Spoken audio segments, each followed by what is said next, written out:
Prosseguindo nosso estudo sobre a vinda do reino, agora não mais falando sobre o caráter provisório do reino que encerramos no vídeo anterior, nós queremos dar uma nova etapa agora falando sobre o evangelho do reino. O evangelho do reino, mais precisamente começando a partir dessa palavra, dessa expressão pobre, o tema básico do evangelho dos pobres. No último vídeo, então, nos últimos, analisamos o aspecto salvífico histórico, vimos que Jesus falou de várias maneiras da presença do reino, vimos que esse cumprimento tem um caráter provisório, apontando para o futuro, vimos a importância da pregação do evangelho, ela é uma prova da presença do reino, palavra e ação, som e realidade trazida por Cristo, fundamentada na sua obra, em especial na sua paixão, no seu sofrimento e na sua morte, que depois culmina-se na sua ressurreição. Vimos ainda que, na continuação dessa pregação do Evangelho, que vai ter um caráter forte na ressurreição, se revela também o caráter provisório da vinda, especialmente nas parábolas do reino nos vídeos anteriores.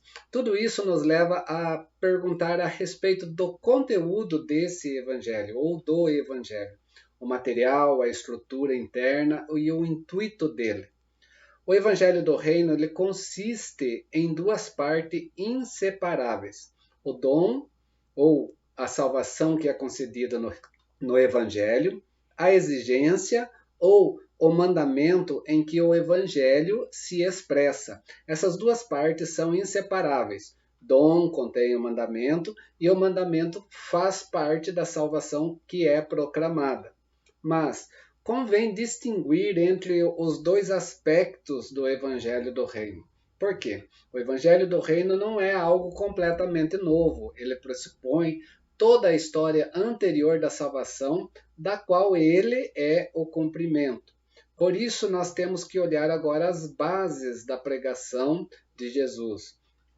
No Evangelho de Lucas, principalmente Lucas capítulo 4, Jesus cita as palavras do profeta Isaías, ele traz aquela leitura lá na sinagoga, onde ele diz que o Espírito do Senhor estava sobre ele e ele foi ungido para evangelizar aos pobres.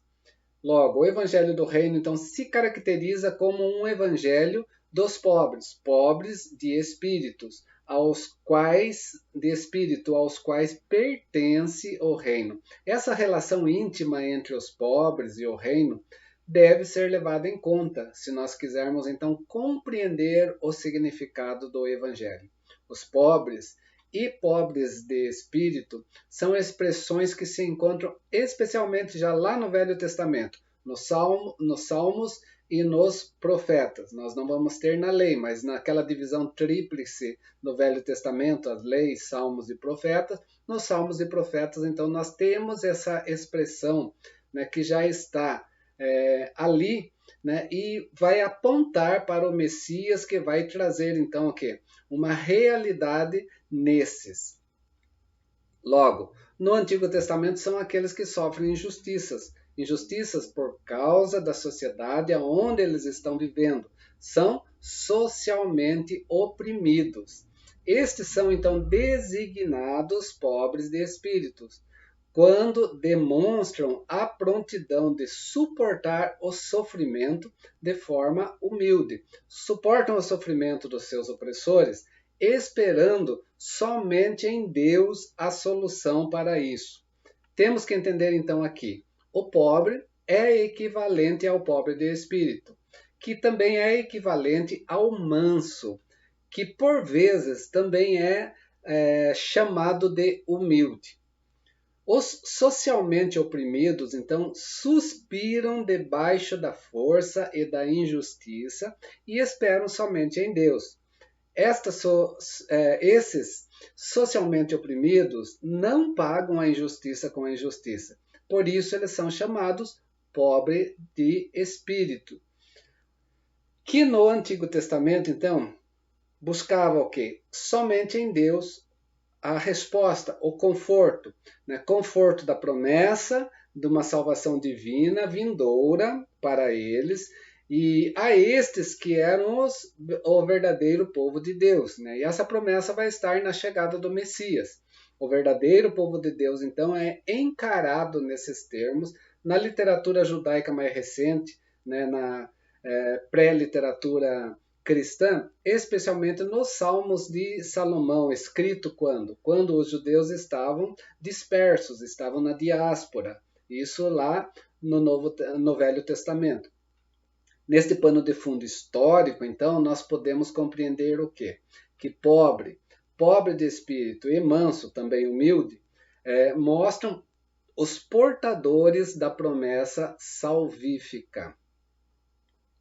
O verdadeiro povo de Deus, então, aguarda a salvação prometida por Deus a Israel. Esse povo de Deus chora, esse povo de Deus tem fome e sede de justiça. Né? Aquilo que Jesus começa a ensinar lá no Sermão do Reino, conhecido como o Sermão do Monte, em Mateus capítulo 5. E o que dizer, então, dessa justiça, nesse caso, o que vem a ser? Não é aquela justiça sobre a qual Paulo fala aos irmãos em Roma, né? A justificação pela fé em Cristo Jesus. A justiça aqui é aquela que significa o que? A retidão, a retificação das injustiças sociais, ou a libertação dos seus opressores. Somente Deus e dele vem essa justiça e será definitiva e será completa. Aquela que no Antigo Testamento era esperado, então, né, e confortava os pobres e os oprimidos. E Deus, então, por meio do Messias que viria, realizaria então essa libertação. E essa justiça, então, é prometida aos pobres, aos mansos, aos humildes. Então é fácil de compreender aqui que tal justiça, nesse caso, procede da ideia do reino, desde que este se implique em quê? Em salvação e juízo. Essa justiça está em foco na parábola do juiz iníquo, onde uma viúva vai até o juiz e pede que esse juiz julgue sua causa contra o seu adversário, querendo o quê? Libertação da sua opressão. Por mais que ele é iníquo, ele vai julgar a causa dessa mulher. Essa libertação que a viúva pede, o juiz justo que é Cristo, que é o nosso Deus, ele vai realizar então em prol dos seus escolhidos. É nesse sentido que essa parábola vem trabalhar para nós, mostrando que Deus, mais do que aquele juiz, vai julgar os seus oprimidos. Assim então, no Evangelho, Jesus prega aos pobres e proclama sua libertação, da qual os pobres têm fome, daqueles que têm sede de justiça. Eles confiam nessa justiça que somente está presente em Deus, porque Deus já prometeu pela libertação deles, os pobres de espírito. Essa relação entre pobres e reino de Deus, então, está evidente. E ela se torna bem evidente já no seu início, quando vemos o cântico de Maria diante de Cristo Jesus, quando o Verbo se faz carne. A libertação no cântico de Maria dos pobres procede a vinda de Deus, de onde eles são libertados. Uma libertação de uma opressão social que está presente. Assim, então, o Evangelho é uma continuação da história da salvação, do relato da relação histórica entre Deus e o seu povo. É a realidade da aliança, é a realidade da relação teocêntrica de Deus com Israel, mas qual é Israel? Esse Israel que aguarda, esses que são chamados de pobres de espírito, de mansos e humildes, o povo de Deus, que serve então de base para a descrição do Evangelho, como é conhecido o Evangelho dos pobres. É a estes, então, que são povo de Deus, que é endereçado o quê? As bem-aventuranças que nós temos lá em Mateus capítulo 5, do qual é compartilhada a salvação do reino como um direito que lhes pertence. Essa relação determina o conteúdo e a estrutura do reino. Assim, então, nós temos que investigar toda a pregação de Jesus deste ponto de vista, ou a partir disto. E é isso que nós queremos ver, né, a partir de agora, né, nessa nova fase, entendendo então agora, né, esse reino presente em nossas vidas a partir desse evangelho.